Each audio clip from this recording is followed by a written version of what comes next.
Hello అండి. ఈ రోజు విజయవాడలో జగన్మోహన్ రెడ్డి గారిపై జరిగిన రాయి దాడిని ప్రజాస్వామ్యం పట్ల విశ్వాసం ఉన్న ప్రతి వ్యక్తి ఖండించవలసిందేనండి. ఎందుకనంటే ప్రజాస్వామ్య వ్యవస్థలో భౌతిక దాడులకి స్థానం ఉండకూడదు.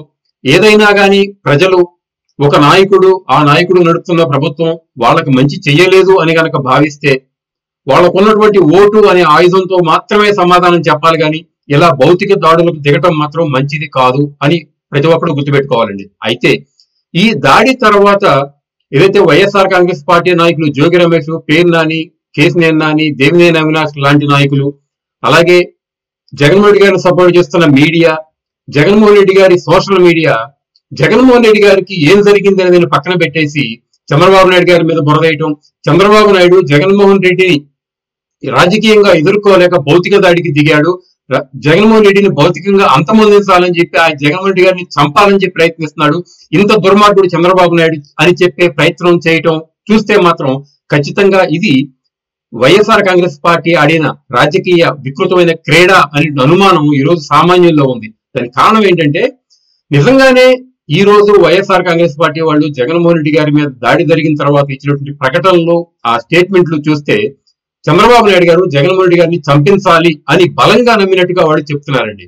నిజంగా ఒక రాష్ట్ర పార్టీ నాయకుడిని, ముఖ్యమంత్రి స్థానంలో ఉన్నటువంటి వ్యక్తిని, లేదు ప్రధాన ప్రతిపక్షంలో ఉన్న స్థానంలో ఉన్న వ్యక్తిని గతంలోనూ చంపాలి, అంతమొందించాలి అనంటే గనక చంద్రబాబు నాయుడు లాంటి 40 ఏళ్ల రాజకీయ చరిత్ర ఉన్నటువంటి నాయకుడు ఒక వ్యక్తిని చంపించాలి అంటే చిన్న కోడికత్తినో లేదా ఒక రాయినో వాడాలి అని మాత్రమే అనుకుంటాడా అని చిన్న లాజిక్ గనక మనం ఆలోచిస్తే ఖచ్చితంగా ఇది వైఎస్ఆర్ కాంగ్రెస్ పార్టీ వాళ్ళు చంద్రబాబు నాయుడు గారి మీద ఈ దాడిని ఉపయోగించి చంద్రబాబు నాయుడు గారిని దుర్మార్గుడిగా చూపించి, హత్యలు చేసేవాడిగా చూపించి జగన్మోహన్ రెడ్డి గారి మీద సానుభూతి పొందే విధంగానే ప్రయత్నిస్తున్నారు. కానీ నిజంగా చంద్రబాబు నాయుడు గారు జగన్మోహన్ రెడ్డి గారిని చంపించడానికి ప్రయత్నించలేదు అనడానికి ఇదే ఉదాహరణ అండి. ఏంటంటే చంద్రబాబు నాయుడు గారు జగన్మోహన్ రెడ్డి గారిని, చంద్రబాబు నాయుడు గారే కాదు ఎవరైనా కానీ జగన్మోహన్ రెడ్డి గారి స్థానంలో ఉన్న వ్యక్తిని చంపించాలి అంటే ఒక పెద్ద పథక రచన చేసి ఏ బాంబులో, ఏ తుపాకులో, వేట కొడవల్లో చాలా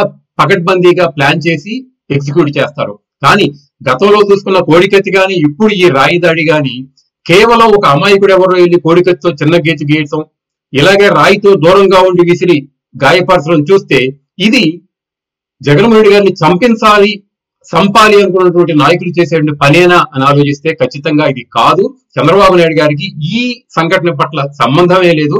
కేవలం వైఎస్ఆర్ కాంగ్రెస్ పార్టీ వాళ్ళు సింపతి కోసం మాత్రమే చేస్తున్నారు అని ఇక్కడ మనం గుర్తుపెట్టుకోవాలి. అయితే ఒక్క ముఖ్యమైన విషయం ప్రజలందరూ గమనించాల్సింది ఏంటంటే ఈ రోజు జగన్మోహన్ రెడ్డి గారి మీద జరిగే దాడి ఖచ్చితంగా జగన్మోహన్ రెడ్డి గారి ప్రభుత్వం యొక్క భద్రతా వైఫల్యమే అని మనం ఇక్కడ గుర్తుపెట్టుకోవాలండి. ఎందుకంటే సాక్షాత్తు ఒక రాష్ట్ర ముఖ్యమంత్రి పొజిషన్ చేస్తుంటే, అంటే ఊరేగింపు చేస్తుంటే ఆ ఊరేగింపు జరిగే ప్రాంతాల్లో విద్యుత్ అంతరాయం లేకుండా చూడాల్సిన బాధ్యత ఆ ప్రభుత్వానికి. ఎందుకంటే ముఖ్యమంత్రి స్థాయిలో ఉన్న వ్యక్తి వెళ్తున్నప్పుడు విద్యుత్ అంతరాయం కానీ భద్రతా లోపం కానీ ఎలాగో ఉండకూడదని చూసుకోవాల్సిన విషయం ఈ పోలీస్ వ్యవస్థది.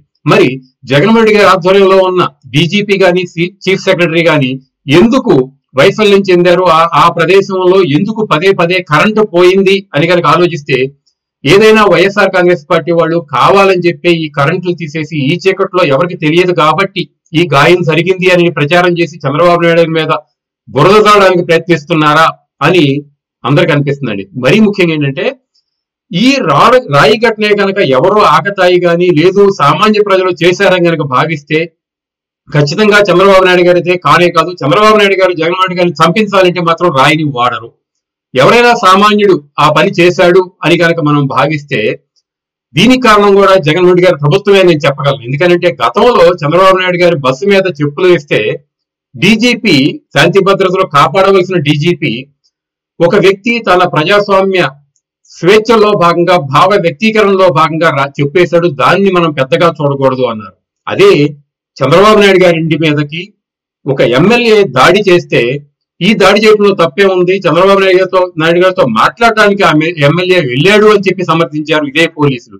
ఆ వెళ్ళినటువంటి వ్యక్తికి మంత్రిగా చేశారు జగన్మోహన్ రెడ్డి గారు. ఇలా దాడులను ప్రోత్సహించి మరీ ముఖ్యంగా ఏదైతే బోండా ఉమ, బుద్ధా వెంకన్న మీద పల్నాడులో జరిగిన దాడి జరిగిందో ఆ దాడి చేసిన వ్యక్తికి పల్నాడులో రాజకీయ పదవిని కల్పించింది కూడా జగన్మోహన్ రెడ్డి గారు. ఇలా దాడి చేసే వ్యక్తులను ప్రోత్సహిస్తూ దాడి చేసే వాళ్ళకి అందలాలు ఎక్కిస్తున్న జగన్మోహన్ రెడ్డి గారు, దాడి చేసే వాళ్ళు సమర్థిస్తున్న పోలీసులు ఉన్న వ్యవస్థలో ఇలాంటి దాడులు అడపా తడపా జరగడం సహజమే. ఏదైనా కానీ ఈ దాడి మాత్రం మంచిది కాదు. అదే విధంగా ఈ దాడిని పురస్కరించుకుని చంద్రబాబు నాయుడు గారి మీద బురదల్లి సింపతి రాజకీయాలు చేయడం కూడా మంచిది కాదు. అలా చేస్తే కనుక అప్పుడు కోడికత్తి ఇప్పుడు రాయి దాడి కూడా కావాలనే రాజకీయ లబ్ధి కోసం మాత్రమే చేసుకుంటున్నారా అనే అనుమానం ప్రజల్లో ఉంటుంది.